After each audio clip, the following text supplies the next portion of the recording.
Hello everyone, this is Philippa Benson, the Managing Editor of CABI Agriculture and Bioscience, CABI's open access multidisciplinary journal. Today, our webinar is about the writing process and how to become a master at it.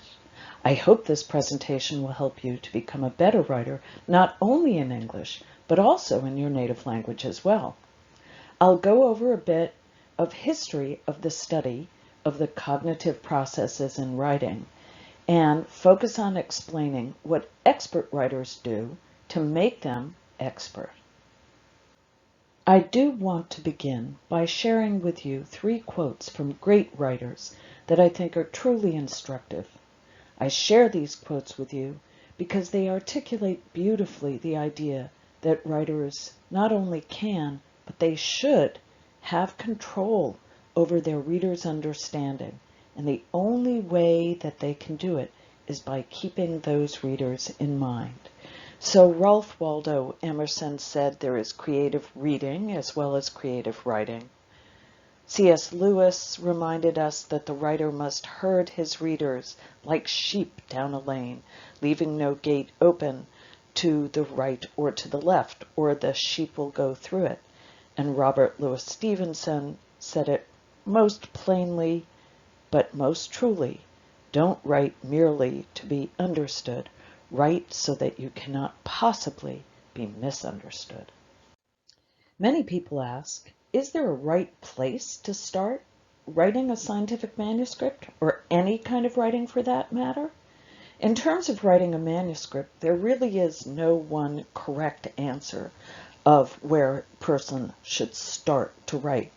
Now, there are lots of people who would disagree with me on this and believe that you should start writing by attacking the data and writing it up, or putting the methods section together, or by writing the title. But there's enough difference of opinion about where to start that I believe that there is no best place. The trick is just to start writing. So, where do you start to write? I'm sure most of you can imagine yourself at the stage of where you are asking where you should start to write a particular manuscript. I can also imagine that you've been at the point where you're wondering where a certain piece of information should go.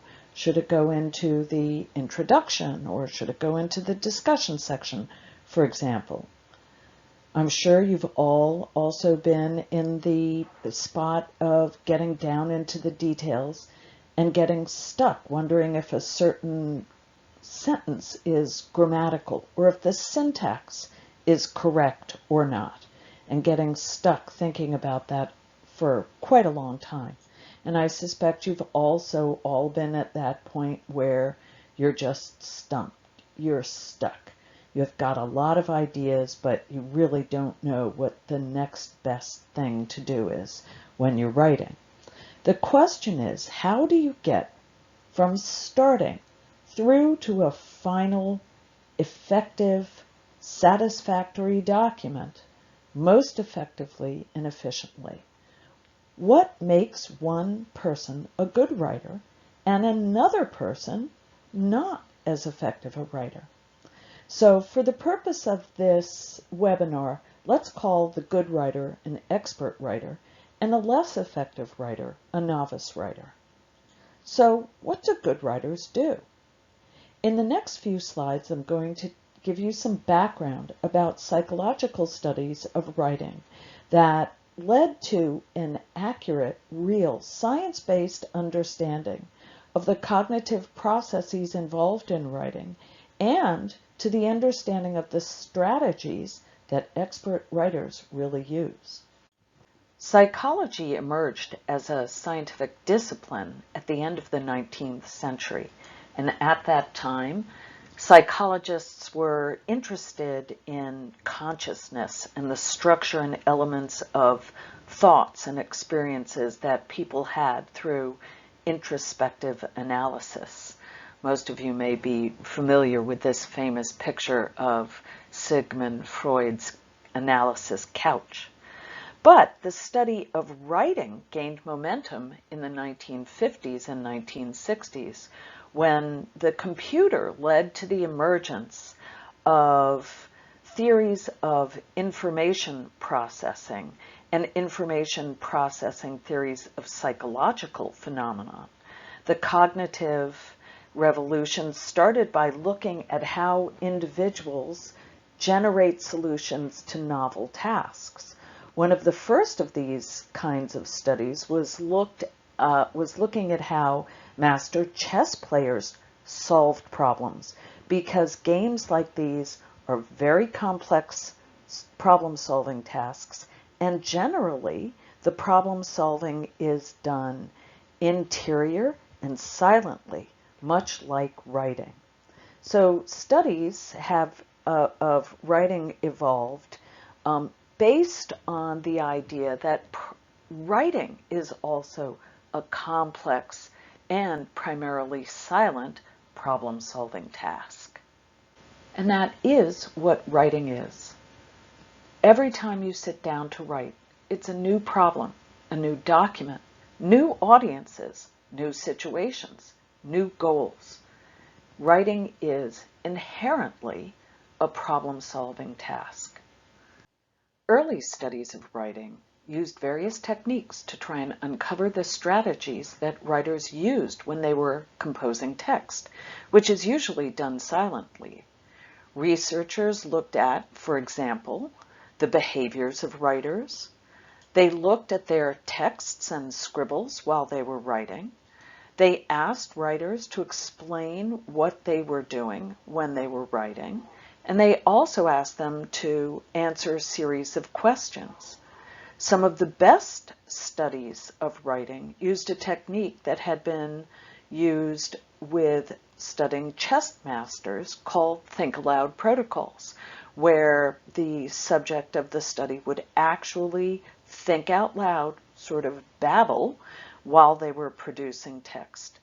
And then they looked at the different strategies of effective writers and those who seemed to produce good texts efficiently and those not to write quickly or effectively. So people would get together to judge the final documents produced and then match those to the strategies of the people that seemed to produce good documents versus those who were not as effective or efficient.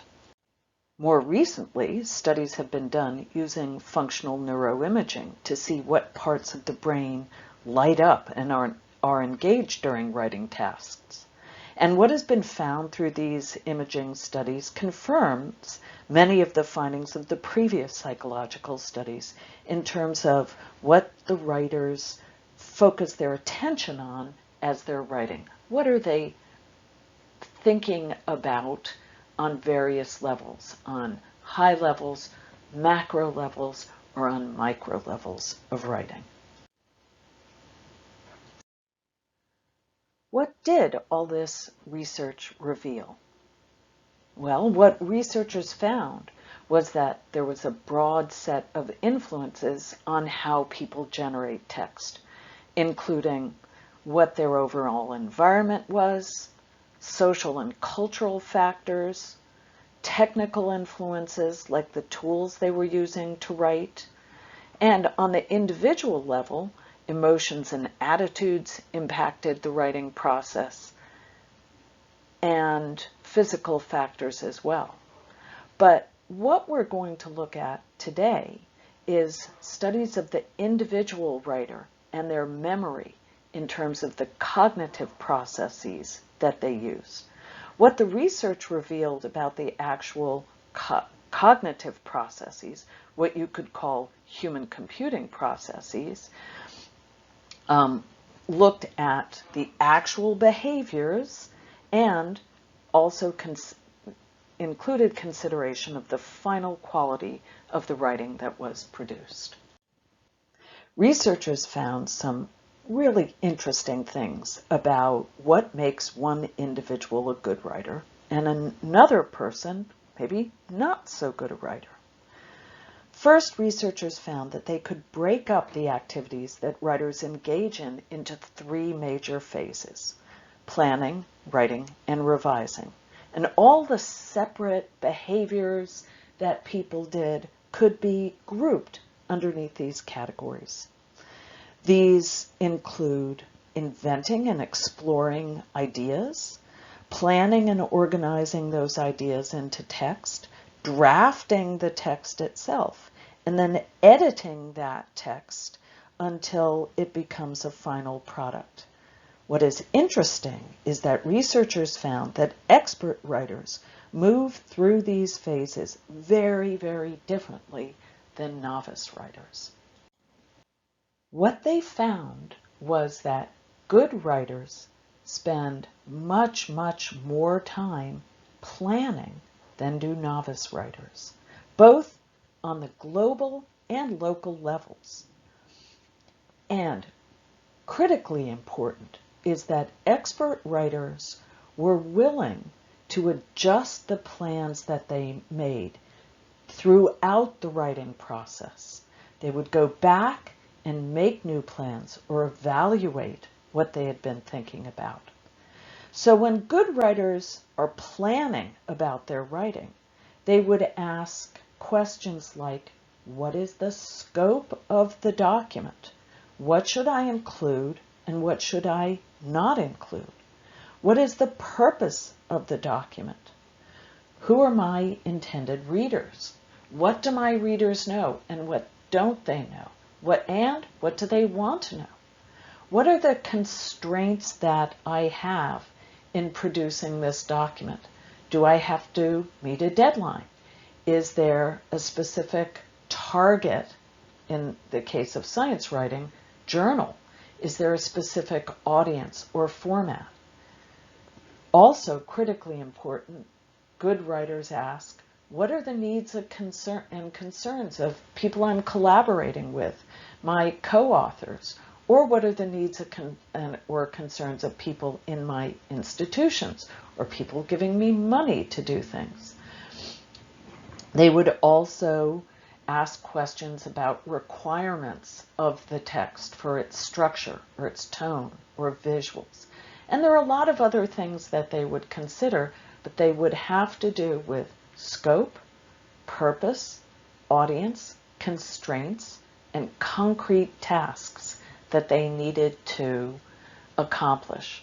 Remembering that one of the major characteristics of good expert writers is that they would think about these components, scope, purpose, audience, and constraints, often, and they would go back and revise their understanding of these things if they needed to as the writing task progressed.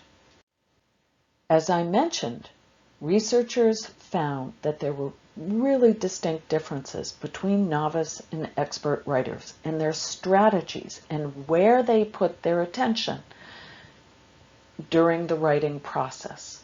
So in activities related to invention and exploring ideas, novice writers just didn't think that exploring ideas, considering new approaches, was worth their time. They didn't think it was important. They would decide on an approach to the text and start in on it quickly and stick with it, even if it wasn't working for them. The expert writer, on the other hand, would spend quite a bit of time exploring ideas, evaluating other approaches to organizing the text or developing the text. And they would be willing to go back and explore different ways of articulating something or organizing something, even when they were down the road in developing the text. So they would go back to the invention and exploring stage. Again, novice writers often just jump right into the writing task without making plans before they begin to write. Novice writers tend not to outline as often or outline in detail, and they make the plans while they're already into the writing process. And as they get into the writing process, novice writers or less effective writers become preoccupied with grammar and mechanics in drafts.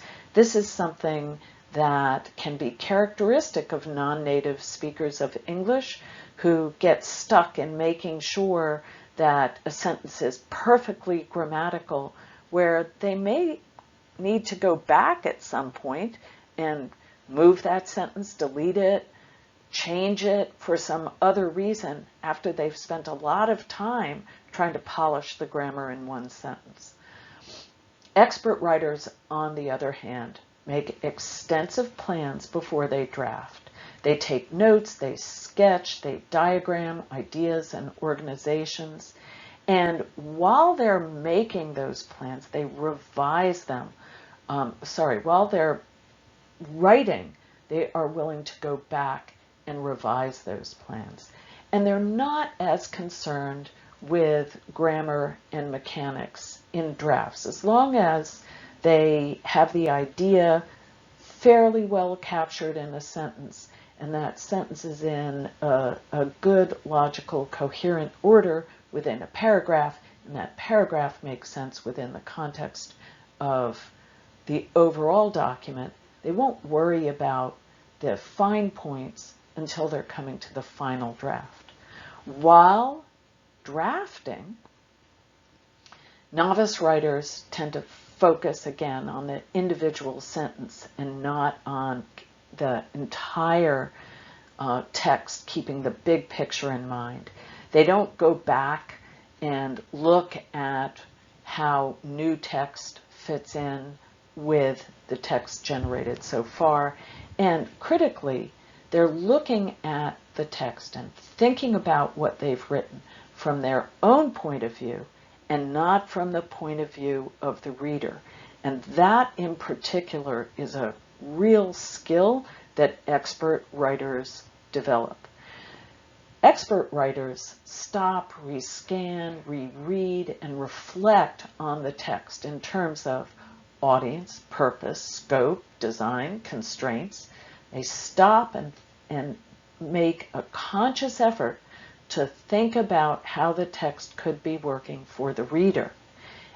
And this is a skill that is learnable and is something that each and every writer can learn to do better and learn to incorporate into their writing process. And then, novice writers, when revising and editing, they think about revising and proofreading as largely the same thing, and they're not. And they tend to revise locally at the sentence or word level rather than a willingness to revise on a more global level. Expert writers tend to revise on a higher level and are primarily concerned with the effectiveness of the text for a reader. In summary, when skilled writers begin the writing process, they see the text that they've produced as a draft of their ideas and not as a commitment to stick with the text that they've written down so far. They are willing to go back and forth between planning and assessing and revising the text that they've written, and then change their plans or their text as needed. Good writers, effective expert writers, spend a lot of time in that planning phase and go back to the text that they've written to evaluate it in terms of the plan that they made and to revise either the text or the plans as they continue to go through the writing process. So writing is a recursive process, and the more willing you are to go back and forth between the planning and the drafting and the revising and the evaluating, as you make yourself flexible in that way, you will learn to become a better, more effective, more efficient producer of text. To become an expert writer, you should plan to adopt expert writing strategies. Be willing to spend more time exploring and evaluating alternate ideas and approaches to the text. Plan extensively by making notes, sketches, diagramming ideas. Be willing to revise those plans as you are drafting, and do not get overly focused on grammar and mechanics until the final drafts. While you are writing, stop and rescan and reread and reflect on the organization and the content of the text you've produced so far in terms of those plans, in terms of your audience, your purpose, your design, your constraints. And think about the text that you've produced from the reader's point of view. That can be one of the most difficult skills to develop, but it is something that can be developed. And when you're revising, think about the effectiveness of the text for the reader.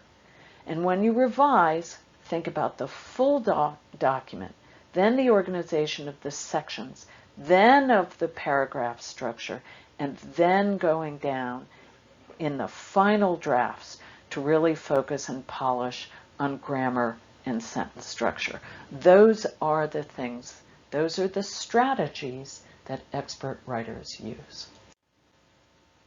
To wrap up our session today, I want to share with you my experience in working with many researchers who are both native and non-native speakers of English. And many scientists have come to me and said, I'm having trouble getting published. And the reason that the non-native speakers of English say they're having trouble is because they feel their English writing is poor.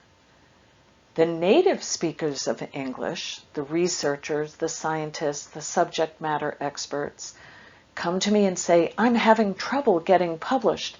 And their primary reason is, my English writing is poor.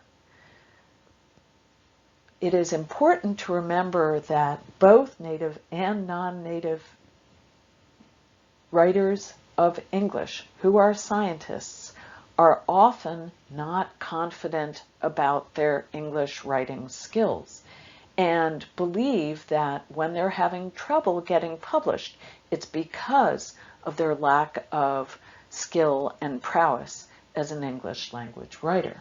However, I've also spent many years as an editor of journals, and what are reasons that papers are rejected? I've worked on many journals across my career and know that there are about 5 or 6 primary reasons that manuscripts are rejected. One is that the topic is not new, that the science isn't really novel. Another is that papers are submitted that don't fit the scope of the journal they've been submitted to. That will lead to rejection, and that's not a language problem. If a paper is better suited to a different journal, again, this relates to the scope and the topic and the match of a particular manuscript to a particular journal. Editors will often reject papers if they know that it is a better fit for a different journal.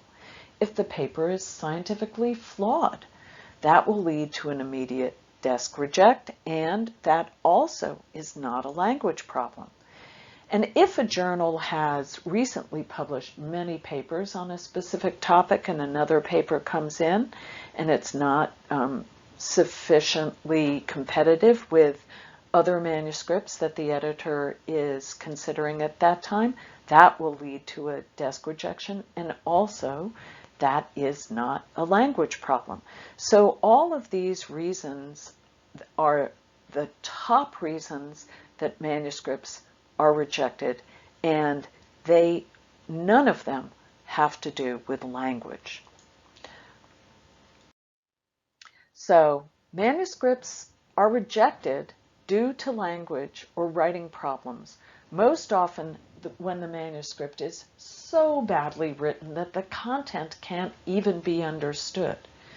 In most other cases, rejection is because the manuscript does not represent new or rigorous science, it's out of the scope of the journal, or it's not timely for the journal at that point in time.